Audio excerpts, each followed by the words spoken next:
One name that maybe we all overlooked, Braun Strowman. He looks like he's thrown his cap into the ring as a potential Royal Rumble winner. We're going to talk about everything that's happened on SmackDown right now, so stay tuned because this is your SmackDown review.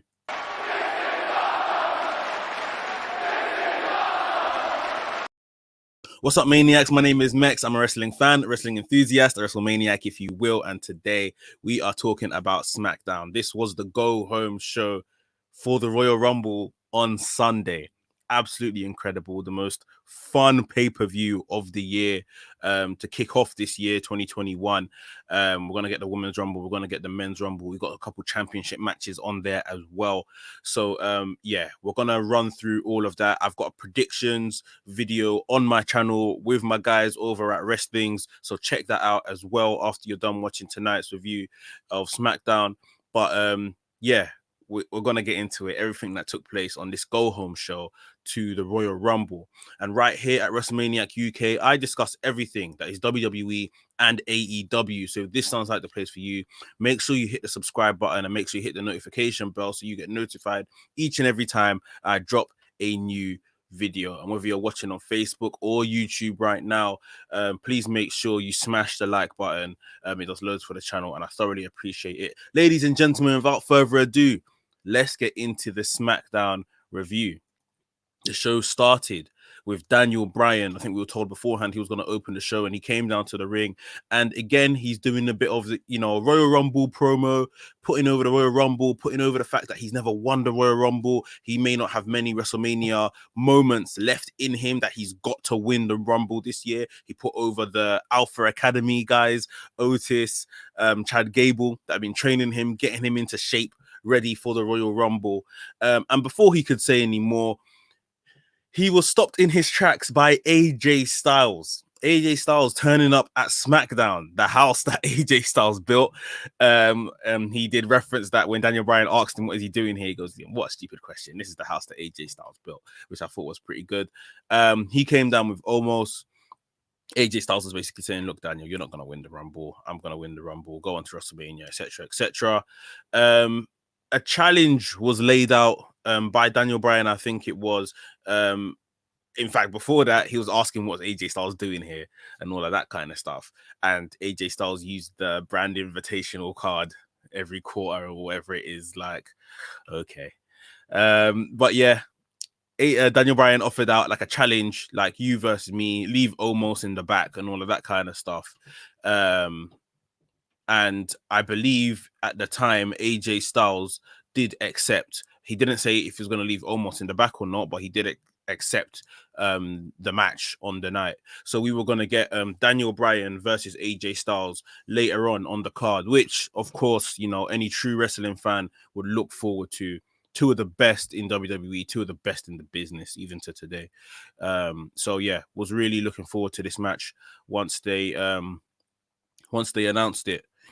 But truth be told, we should have known better in terms of an outcome happening. But yeah, still very much looked forward to this match. So a really cool way to open the show. Next up, we got into Bianca Belair versus Bayley. Bayley had an interview backstage with Kayla before coming out, saying that, Bianca Belair is good and everything, but, Bayley is obviously longest reigning SmackDown Women's Champion. She's going to send Bianca Belair back into the darkest of holes. I guess that's a little jab at her chronicle and stuff like that as well. But it was really, really good promo by Bayley. Bianca Belair comes out as well. These guys, reacquaint themselves in the middle of the ring. Bayley very early on working on the arm of Bianca Belair. That didn't stop her with her athleticism. We were still getting backflips, with her dodgy arm. We were still getting cartwheels with one arm. Bianca Belair is very good, man. Very, very good. There was times in this match where she didn't resort to wrestling and actually just resorted to straight up beat down street fighting tactics, just pounding on Bayley and stuff like that.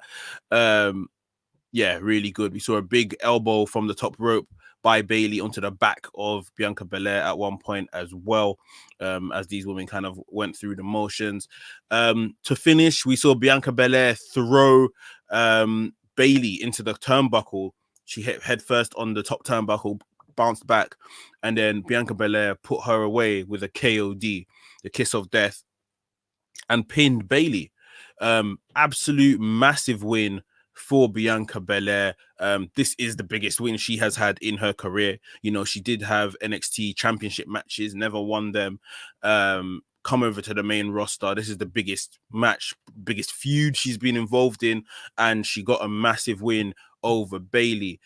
She made her way to the top of the entranceway and had an interview with Kayla. She put over Bayley as, you know, the role model, the longest reigning champion, etc., and said, "This is the biggest win of my career." And as she did that, you know, I held my head and I was just like, that's her moment. That is her moment, and I'm not so sure she wins the Rumble anymore because she's just had this massive moment. She did say, obviously, now I've got to go on to the Royal Rumble on Sunday, etc., etc. But, you know, we know WWE. You've given you a moment the week before. You might not win on the weekend at the pay-per-view. And obviously it was Bayley that she's beaten. Now, Bayley is my choice to win the Women's Royal Rumble. Bianca Belair is like my third choice with Rhea Ripley in the middle. But yeah, I personally think this was Bianca Belair's moment.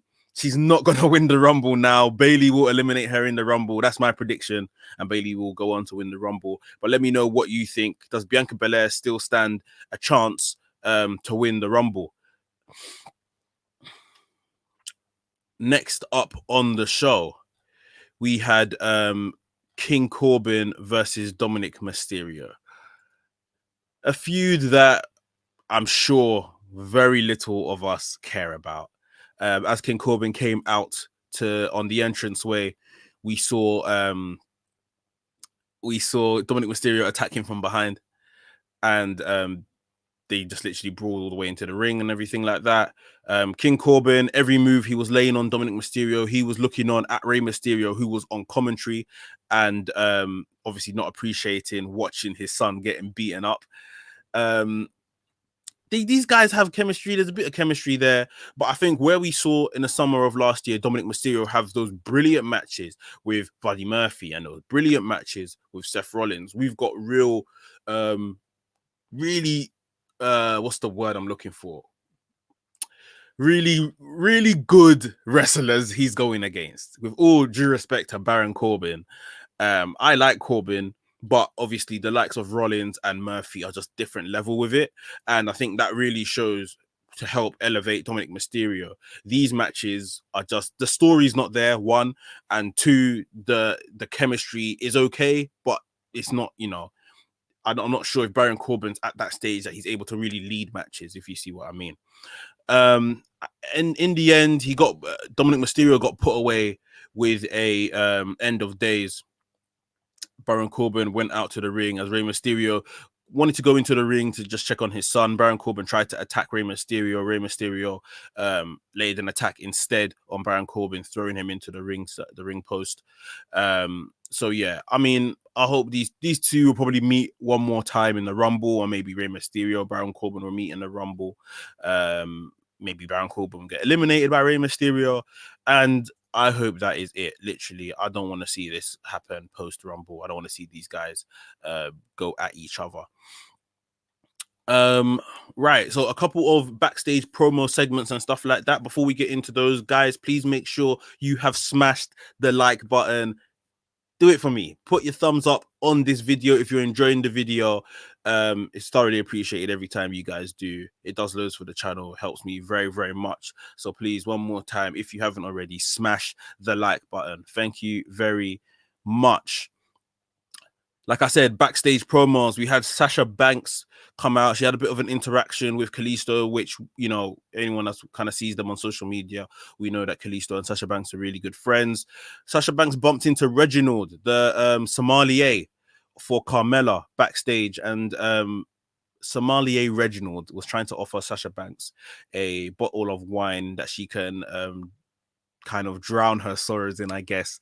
When Carmella beats Sasha Banks at Royal Rumble for the SmackDown Women's Championship, which was music to my ears that they've added this match to the card. It wasn't added as of yesterday or so when I done my Rumble predictions with Rest Things. You can check that out on the channel. But yeah, they've added this to the card, which is good for both ladies. I think the feud has been a pretty decent one. I've enjoyed it over the last couple of months. Sasha Banks kind of pretended to flirt with Reginald, saying, you know, I like you. There's something about you I like, and I like the fact you can go and pick the nicest champagnes, this, that, and the other.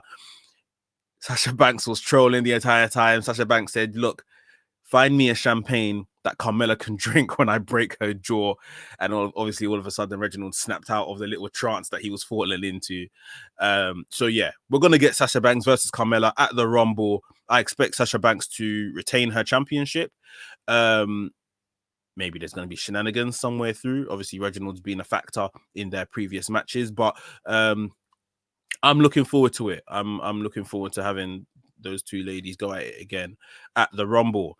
And the second of these two promo segments we had was Roman Reigns and Kevin Owens having can I call it a Zoom call meeting? Like, you know, that split screen interview. That's what it is. That split screen interview thing they do from time to time, which never really works. I thought this one was fantastic. Kevin Owens really putting over the fact why he's going to beat Roman Reigns. Paul Heyman jumps in. He said the Roman Reigns isn't going to, you know, speak in this. He said, you know, you're not showing any respect to the tribal chief, the head of the table, the head of your table, the reigning, defending Universal Champion of the world, and all of that kind of stuff. Kevin Owens went on to kind of proceed and say, you know, he's not my champion and all this kind of stuff.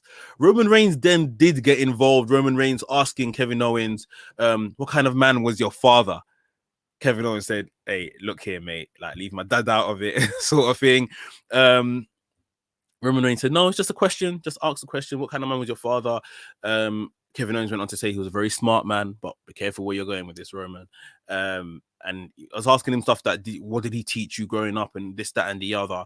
And Roman Reigns basically got to the bottom of this whole segment saying that your father clearly wasn't a very smart man because he didn't, you know, teach you certain things. That's why you keep coming back at me. You don't understand. I'm providing for all of us here. That kind of same spiel, but, you know, said in a different way. Kevin Owens went on to talk about the knuckle tattoos that he has of his grandfather's initials and stuff like that. You know, Roman Reigns basically said your whole family are fools and stuff like that. They didn't teach you nothing. Kevin Owens began to lose his temper.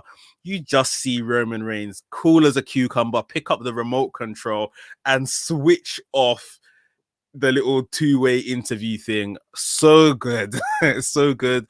And Kevin Owens obviously just literally lost his rag, blew his, like, he completely went crazy. Just walked out of the interview. Obviously, it was just him left at that point. They've sold a brilliant match. They've sold what is going to be a brilliant match. Like I said last week or maybe the week before as well, Kevin Owens in a last man standing match is going to be brilliant. Nobody needs to tell me that. When it comes to gimmick matches, like I say, him and Moxley are two of the best when it comes to these kind of matches. So yeah, I can't wait. I can't wait to see this. Like I said, Kevin Owens has already been pinned twice or lost twice to Roman Reigns for this Universal Championship. If they want to protect if they want to protect Kevin Owens a bit, then maybe this is like a double count out. The referee counts to 10. Neither man is standing, and that's it. Roman Reigns retains, but you know, he didn't actually stand at the count of 10. If they want to protect Kevin Owens, but I'm looking forward to this match. I think this is going to be one of the best matches on the night. It might be the best singles match on the night, truth be told. So yeah, going to be a really good one. Anyway, we get into what we thought was going to be the main event. Daniel Bryan versus AJ Styles. Before that, we had backstage Miz and Morrison are over on SmackDown as well. They have a little altercation backstage with Big E. We saw Sami Zayn trying to get Shinsuke Nakamura back on side from their Artist Collective days. That didn't quite work. So yeah, a couple of moving parts in the back of the show going on. But like I said, Daniel Bryan versus AJ Styles, and you know, this started off like a house on fire, just an absolute technical masterclass, which you know you're going to get from these guys. I don't even know why I'm talking, because we know what you're going to get when these men are in the ring. This was a very, very good match, which I wish went on and got an actual decisive winner. We saw Sami Zayn come to ringside, and Sami Zayn with, you know, his documentary crew with his signs, still saying Big E is not my IC champion, still campaigning. Sami Zayn was then followed down to the ring eventually by Big E, who came down all dressed for a fight. So I was like, okay, because backstage before, when he got jumped by Miz and Morrison, he wasn't wearing his attire, his ring attire. Now he was, but okay. He came down, beat up Sami Zayn some. Cesaro, who was actually on commentary for Daniel Bryan versus AJ Styles, got involved, giving Big E a massive big boot after those guys started pushing each other. Sami Zayn then got in the ring and took out Daniel Bryan. So Daniel Bryan versus AJ Styles was thrown out as a match. And then literally, I'm not going to lie, this is just where I lost everything that was going on with this match. Because we saw Miz and Morrison come down ringside. Somebody else came, Shinsuke Nakamura came down ringside. And then the match turned into like a six-man tag. Daniel Bryan, Big E and Shinsuke versus Cesaro and AJ Styles and Sami Zayn. And then, like I said, sorry, I've lost all already. Miz and Morrison came down, then Otis came down, then Sheamus came down, and in the end, Sheamus pinned, I think it was John Morrison for the win for his team. By then, it was a 10-man tag match. And then last but not least, we saw Braun Strowman make a return. We haven't seen Braun Strowman since November, since Survivor Series. He looks jacked AF, cut AF, literally brilliant shape. Braun is, and if you've seen his Instagram, he's been putting in a lot of work in the gym. So kudos to you, Braun. Came in, laid out AJ Styles ringside, came into the ring, dished out some power slams to Cesaro and I think somebody else. Yeah, so Braun, all of a sudden, someone that wasn't being mentioned as a possible winner for the Royal Rumble, looked very, very strong going into the Royal Rumble. Still not amongst the winners for me, but you guys let me know what you think down below in the comments. Could Braun Strowman be an X Factor in the Royal Rumble, win the Royal Rumble? What do you guys think? Let me know. But yeah, guys, a bit of a very chaotic and messy ending to SmackDown, but they're trying to sell the Royal Rumble being very chaotic and messy, so I get it. And now let SmackDown get off with it. The SmackDown has been a brilliant show for the past, 6-7 months, just straight through. It's been a joy to watch. So, they may not get it right all the time, but I'll let them off this time. But yes, guys, that is your SmackDown review. Hope you enjoyed SmackDown on the night. I hope you enjoyed this review. And if you did, please make sure you smash the like button. It does so much for me. Thoroughly appreciate it and helping us grow this community. Guys, who is going to win the Women's Royal Rumble? Like I said, Bayley for me is my choice. Has Bianca Belair almost fallen down the pecking order now? Pinning Bayley is going to be very interesting to see. And Braun Strowman, like I said, is he a factor? Is the bookie's favorite Daniel Bryan the one that's going to win the Royal Rumble? The one thing he hasn't been able to conquer in his career. Let me know down below in the comments. And yeah, there's loads of videos going up. Like I said, my predictions for Royal Rumble is up on the channel now. I'm doing a video on later on today, a live stream about female surprises that could come up in the Royal Rumble. I done a video last night with my guy Anthony over at Rated R for Wrestling channel. And then we talked about male surprises in the Royal Rumble. So we're doing the female one today on my channel. So check that out as well. And guys, I hope you really enjoy Royal Rumble weekend. WrestleManiac UK signing out, and I'll see you soon.